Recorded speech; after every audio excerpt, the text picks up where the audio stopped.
कि देखिए ये सोशल मीडिया पर ये जो खबरें तैर रही हैं तो वो भी हम आपको बता दे रहे हैं, पुष्टि तो नहीं कर सकते। लेकिन ये भी खबर निकल कर सामने आ रही कि ईरान ने ऐसे दर्जनों दर्जनों ड्रोन्स जो हैं वो लॉन्च किए हैं, ख़ास तौर पर ये पर्शियन गल्फ में, ताकि यूएसएस अब्राहम लिंकन जो है उसको मॉनिटर किया जा सके। इसके पहले भी खबरें निकल कर सामने आई थी और ये चल रहा है। दरअसल अमेरिकी यूएवी जो हैं वो भी, अनमैन्ड एरियल व्हीकल्स जो हैं वो भी नज़र रख रहे हैं कि ईरान की कहाँ क्या तैयारी चल रही है, तो ईरान भी नज़र रख रहा है कि किसकी क्या तैयारी चल रही है, क्योंकि युद्ध अभी शुरू नहीं हुआ है। तो नज़र तो बिल्कुल आनंद रखी जा रही है। बिल्कुल। दिलचस्प बात, आपको एक बात और बताऊं, ताकत कैसे बढ़ती जा रही है ईरान की। ईरान की ताकत बढ़ रही है ऑरेशनिक मिसाइल से। ऑरेशनिक मिसाइल कौन सी है? जिसने रूस से ये मिली है ईरान को और यूक्रेन में बड़ी तबाही मचाई है। और ओरेशनिक मिसाइल का कहर ऐसा है जो यूक्रेन में बहुत नुकसान कर चुका है। तो ओरेशनिक मिसाइल रूस से मिल चुकी है, बहुत करीबी सहयोगी है, रूस अलर्ट भी कर रहा है। दूसरी तरफ Su-35 जेट्स वो भी आ रहे हैं, क्योंकि F-35 अगर रैप्टर आ रहे हैं तो उसका मुकाबला करने के लिए Su-35 जेट्स भी हैं। B-2 बॉम्बर्स को कैसे उड़ाएंगे ये भी बता दिया गया है। इसके अलावा S-400 सिस्टम जो है एयर डिफेंस सिस्टम, उसको भी तैयार कर लिया गया। S-300 ईरान के पास पहले से है, और भी डिफेंस सिस्टम ईरान के पास हैं, लेकिन ये पूरी तैयारी ईरान की हो चुकी है।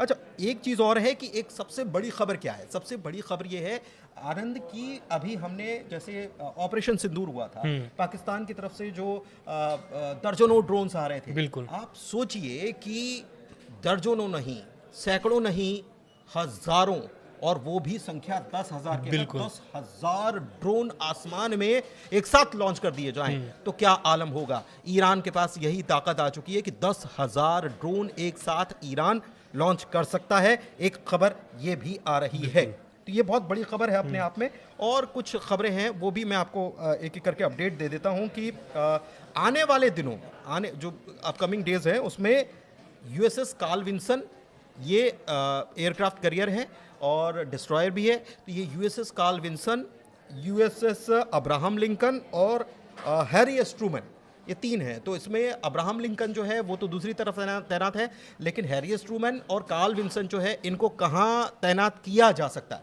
इनको पहुंचाया जा सकता है ताइवान के पास।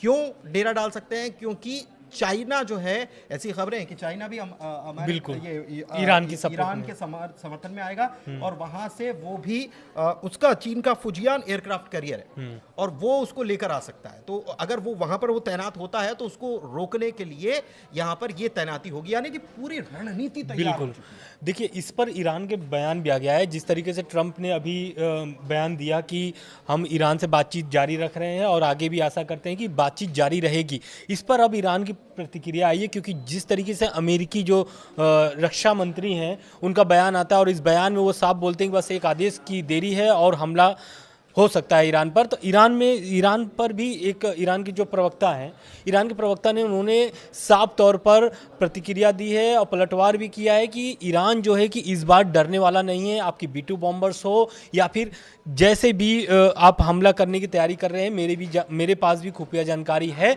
और इसका मुंह तोड़ जवाब दिया जाएगा। क्योंकि अमेरिकी जो बेस है ईरान मिडिल ईस्ट में, वो कई सारे देशों में है। वो जो देश है वो मुस्लिम देश है। तो ईरान का स्पष्ट कहना है कि बहुत सारे, इजराइल के साथ साथ मुस्लिम देशों पर भी हमला किया जा सकता है, क्योंकि मुस्लिम देशों में सऊदी अरब, UAE, कतर, इन सब जगहों पर अमेरिका का एयरबेस है। हालांकि कतर में एयरबेस को खाली कर दिया गया था, ऐसी खबरें सामने निकल के आ रही थी। लेकिन अब जिस तरीके से USS अब्राहम लिंकन जिस तरीके से तैनात किया गया है मिडिल ईस्ट में, उसको लेकर के अब ईरान जो है कि बहुत चिंतित है। यही कारण है कि वो AI जनरेटेड वीडियो के माध्यम से लोगों को बता रहे हैं कि इस बार जो तैयारी है ईरान की, पूरी तरीके से पलटवार करेगी और मुंह तोड़ जवाब देने का पूरा प्रयास है ईरान का। बिल्कुल। एक चीज़ और सबसे बड़ी खबर इस वक्त मैं आपको बता रहा हूं, और खबर क्या है कि ईरानी मीडिया ये क्लेम कर रही है कि ICBM यानी कि इंटर कॉन्टिनेंटल बैलिस्टिक मिसाइल जो है उसका इस्तेमाल हो सकता है। कैसे हो सकता है? तो तेहरान ये प्लान कर रहा है कि 1 दर्जन से ज़्यादा काम 100 SLV वो लॉन्च करेगा। और वो लॉन्च करेगा और उसके बाद उसका इस्तेमाल किसके लिए होगा? ICBM यानी इंटरकॉन्टिनेंटल बैलिस्टिक मिसाइल को दागने के लिए किया जाएगा। और ये कहां दागी जा सकती हैं?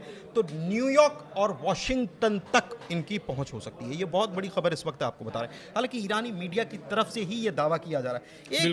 एक खबर और निकलकर सामने आ रही है और उस खबर के मुताबिक अब ईरान ने साफ कह दिया है कि अगर अमेरिका हम पर अटैक करता है तो फिर इजराइल को हम बख्शने वाले नहीं और है। क्या बिल्कुल, देखिए इस पर इजराइल का भी एक तरीके से प्रतिक्रिया आ गई है और इजराइल की एक खुफिया जानकारी सामने आ रही है।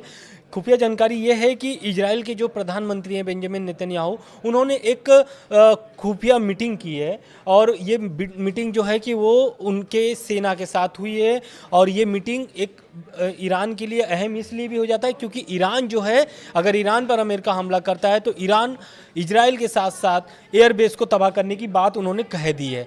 तो इसमें क्या है कि अब इजराइल जो है कि पूरी तरीके से तैयारी मोड में है और यही कारण है कि प्रधानमंत्री वहाँ के जो है बेंजामिन नेतन्याहू, इन्होंने यरूशलेम में एक शीर्ष सैन्य और सुरक्षा अधिकारियों के साथ गोपनीय बैठक की है। इस बैठक में क्या क्या हुआ है अभी स्पष्ट नहीं हुआ है, लेकिन हाँ, ये पूरे युद्ध को लेकर के या फिर ईरान और अमेरिका और इजराइल के बीच जो तनाव बढ़े हैं उसी को लेकर के ये गोपनीय बैठक हुई है। मिडिल ईस्ट के देश क्या कह रहे हैं इसमें कि हम अपनी जमीन का इस्तेमाल नहीं करने देंगे? बिल्कुल, मिडिल ईस्ट के जो देश है, सऊदी अरब है, तुर्की, कतर, ओमान, ये सभी ने अमेरिका को साफ साफ मना कर दिया कि आपकी जो एयरबेस है यहाँ से आप हवाई हमले या फिर आप समुद्री जो उनके तट इलाके हैं वो सारे यूज नहीं कर सकते हैं, क्योंकि मिडिल ईस्ट के ये जो सारे देश हैं ये लोग शांति चाहते हैं, ना कि युद्ध। एक बड़ी खबर आ रही है और ये बड़ी खबर जो है वो एक प्रकार से आने वाले दिनों में कैसे युद्ध की स्थिति बन सकती है और इसको लेकर रशिया क्या सोच रहा है, इसको लेकर समझिएगा इस खबर को कि रशिया ने कहा है कि ईरान में उसका जो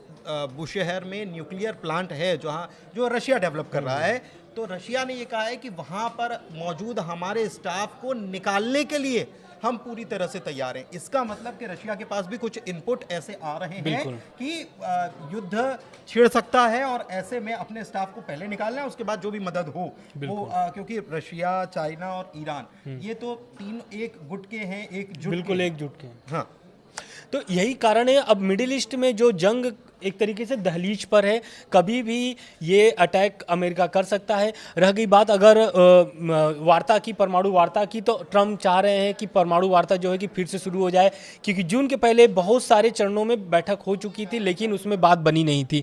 इस बार जो है कि ट्रम्प जो है कि पूरी तैयारी में आए हुए हैं और चाहते हैं कि ईरान से डील हो जाए। डील में क्या चाहते हैं? डील में पहले ये चाहते हैं कि ईरान जो है कि परमाणु बम न बनाए। दूसरा है कि जो JCPOA 2015 में